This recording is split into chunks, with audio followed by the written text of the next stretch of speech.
సవరించే మనవారెవరు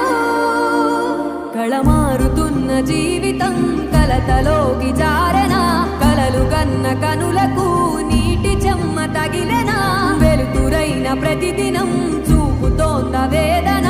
అందమైన బతుకున అలజడి చలరేగెనా ఏమిటి నీ పాపం ఏమిటి నీ నేరం చీకటి ముసిరిందే చిటికల్లోనా తీరదు నీ శోకం